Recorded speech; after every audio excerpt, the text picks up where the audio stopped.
Mohon maaf, hanya penerima PKH dan PPNT yang memenuhi syarat yang bisa cair di tahap 1 tahun 2023 besok. Cek agar tidak menyesal. Simak informasinya sampai selesai setelah intro berikut ini.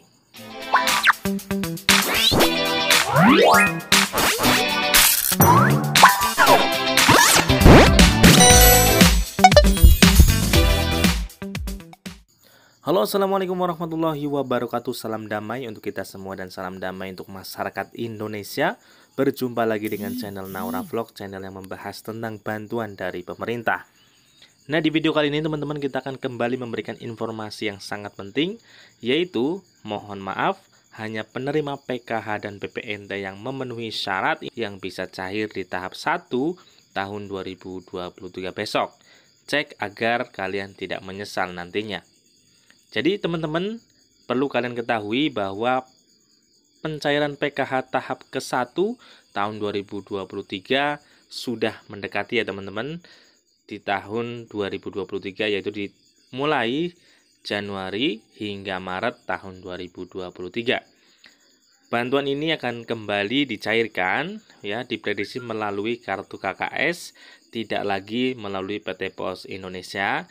Karena sebelumnya banyak yang mengkomplain bahwa di PT Pos banyak potongan dari beberapa atau oknum dari pihak-pihak yang tidak bertanggung jawab, maka pihak Kementerian Sosial Republik Indonesia akan kembali mencairkan lewat KKS agar bantuannya bisa langsung diambil oleh KPM secara langsung dan tidak ada potongan apapun oleh pihak manapun, teman-teman. Baik, di sini kita akan memberikan syarat yang bisa bantuannya cair, yaitu baik itu PKH dan PPNT di tahap 1 2023 besok ya. Kami akan bacakan teman-teman. Yang pertama, syarat khusus dan daftar 7 kategori KPM PKH tahun 2023. Yang pertama teman-teman, ibu hamil atau nifas, besaran bantuan sosial yang akan didapatkan di tahun 2023 adalah 3 juta rupiah per tahun. Kemudian wanita hamil atau nifas, dan nih penting, kehamilan maksimal sampai anak kedua saja teman-teman.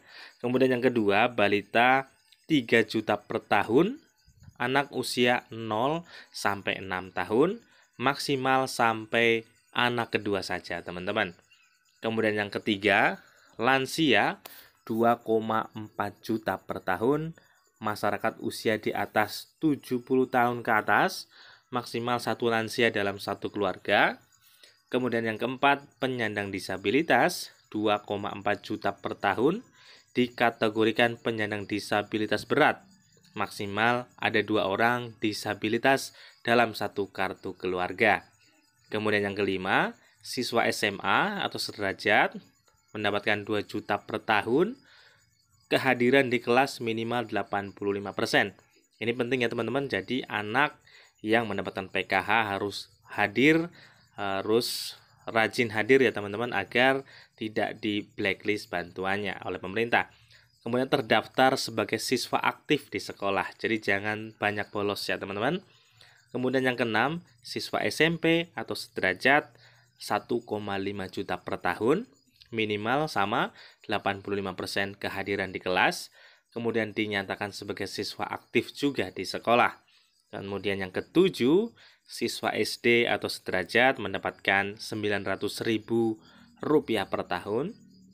Siswa dengan kehadiran di kelas minimal 85% dan juga terdaftar sebagai siswa yang aktif juga di sekolahan. Mekanisme pencairan bansos PKH tahap ke-1 2023 melihat dari peraturan 2022 bahwa uang disalurkan secara langsung melalui rekening Himbara, BNI, BSI, BTN, BRI, dan Mandiri dalam 4 tahap sepanjang tahun, yaitu pencairan tahap 1 Januari hingga Maret, kemudian tahap kedua April hingga bulan Juni, tahap ketiga Juli hingga September, dan tahap keempat atau yang terakhir adalah bulan Oktober dan juga Desember. Dan kami juga akan memberikan kepada kalian semua teman-teman ya, untuk peraturan terbaru dari Kementerian Sosial Republik Indonesia yang akan diterapkan pada tahun 2023 tentunya, Agar kalian paham, yang pertama aturan terbarunya adalah batas penerima PKH tahap ketiga usia 60 tahun ke atas masih masuk ke kategori yang ditetapkan sebagai KPM lanjut usia. Kemudian poin kedua, bantuan pangan non tunai untuk lansia tunggal akan disalurkan sebanyak Rp900.000. Kemudian poin ketiga, usia produktif 40 tahun ke bawah akan menerima pendampingan sosial kewirausahaan sosial bagi pelaku UMKM dan akan segera digraduasi tentunya.